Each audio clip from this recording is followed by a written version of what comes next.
Hello అండి. ఈరోజు నేను ఈ వీడియోలో సున్నుండల లడ్డూలు ఎలా ప్రిపేర్ చేసుకోవాలో చూపిస్తున్నానండి. పిల్లలకైతే చాలా హెల్తీ అండి. మీరు ఒకసారి ట్రై చేయండి. చాలా ఈజీ ప్రాసెస్ అండి. నేను 1 గ్లాస్ వరకు మినపగుండ్లు తీసుకున్నానండి. ఒక ప్యాన్ పెట్టుకొని అది హీట్ అయినాక ఈ మినపగుండ్లు అందులో వేసుకొని చక్కగా వేయించుకోవాలండి. కింద అడుగంటకుండా గోల్డెన్ కలర్ వచ్చే వరకు వేయించుకోవాలండి. చూసారా నేను ఎలా వేయించుకుంటున్నానో. ఇవి వేయించేటప్పుడు కింద అస్సలు అడుగంటద్దండి. మనకి సున్నుండలు అనేది టేస్ట్ అనేది మొత్తం మారిపోతుంది. చక్కగా ఉండాలంటే మంచిగా వేయించుకోవాలండి. చూసారా వేయించుకున్నాక ఇది పక్కకు పెట్టుకున్నానండి.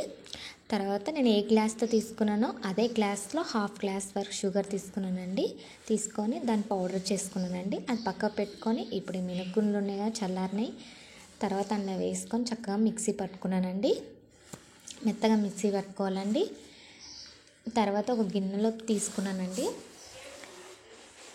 ఒక గిన్నెలో తీసుకొని అది మంచిగా కలిపెట్టుకొని తర్వాత షుగర్ పౌడర్ ఉంటుంది కదండి, ఆ షుగర్ పౌడర్ అందులో వేసుకోవాలండి. నాకు 1 కప్పు వరకు నెయ్యి పట్టిందండి. మీరు కూడా ట్రై చేయండి. మంచిగా చక్కగా వస్తుందండి. ఇది సున్నుండలు ముద్దలు చక్కగా వచ్చేసాయండి. మీరు కూడా చూడండి వీడియోలో. నాకైతే చక్కగా వచ్చేసిందండి. ఇది పిల్లలకు చాలా హెల్తీ రెసిపీ అండి. మీరు కూడా ఒకసారి ట్రై చేయండి.